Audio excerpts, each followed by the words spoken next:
এই অঙ্কটাও ইম্পর্টেন্ট আছে পরীক্ষা শর্ট কোশ্চেনের জন্য, মানে 2 নম্বরের জন্য খুবই ইম্পর্টেন্ট একটা কোশ্চেন। তাহলে চলো এই অঙ্কটা তুমি কিভাবে করলে, এই অঙ্কটা তোমার ভুল হওয়ার সম্ভাবনা নাই বা তুমি খুব সহজে যেন এই অঙ্কটা করতে পারো, ওই নিয়মটা আমি দেখানোর চেষ্টা করবো। আশা করি তোমরা খুব সহজে এটা বুঝতে পারবা। তাহলে চলো এই কোশ্চেনটা আমাদের কি লিখছে, কোশ্চেনটা লিখি যে tan square theta minus 1 plus root over 3 tan theta plus এর root over 3 is equal to 0।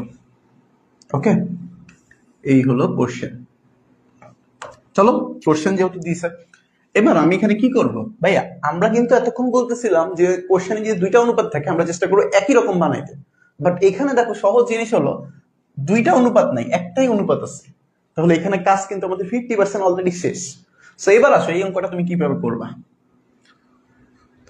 আমরা এখানে লিখতে পারি যে tan স্কয়ার থিটা, ওকে tan স্কয়ার থিটা, এই -1 এর সাথে tan থিটা গুণ করা আছে, তাহলে -tan থিটা প্লাসে মাইনাসে মাইনাস √3 এর সাথে tan থিটা গুণ করলে √3 tan থিটা প্লাস এর √3 ইজ ইকুয়াল টু 0। শেষ। কারণ এই যে 1 প্লাস √3 এর সাথে tan থিটা গুণ করা আছে, আমি জাস্ট গুণ করে দিয়েছি, আর কিছু করি নাই। ওকে, এবার খেয়াল করো ভাই প্রথম দুইটার মধ্যে কি কমন আছে, আমি দেখতেছি ভাই প্রথম দুইটার মধ্যে tan থিটা কমন আছে। ওকে, tan থিটা কমন নিয়ে ফেললাম, এখানে তো tan স্কয়ার ছিল, আমি একটা কমন নিয়েছি, তাহলে আরেকটা থাকে মাইনাস, আর এখানে তো একটা ছিল কমন নিয়ে ফেলছি, একটা 1 থাকে মাইনাস, এই দুটোর মধ্যে কি কমন থাকবে √3, তাহলে √3 কমন নিয়ে ফেললে tan থিটা প্লাসে মাইনাসে মাইনাস এই যে 1 ইজ ইকুয়াল টু 0। শেষ।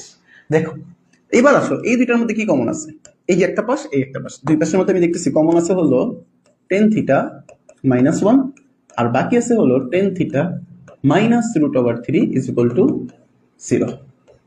ওকে, সো খেয়াল করো এটা এবং এটা, এই দুটোর মধ্যে আমি হয় অথবা করতে পারি যে হয় অথবা tan theta -1 is equal to 0।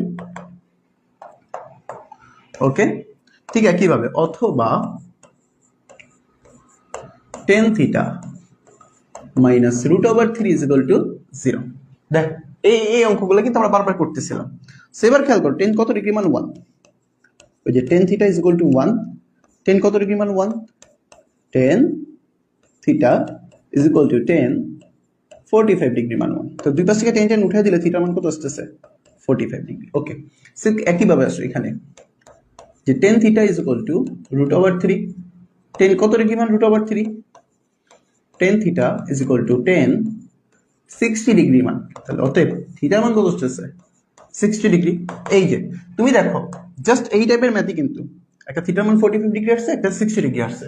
এবার আমি দেখতে পারি, আমি দেখি এখানে কি কোনো শর্ত দিচ্ছে, যে না কোনো শর্ত দেয় নাই, তাহলে অ্যান্সার কত আসবে, অ্যান্সার দুইটাই আসবে, যে অ্যান্সার 45 ডিগ্রি, 60 ডিগ্রি, জাস্ট এই যে উত্তর দুইটা, এটাই উত্তর।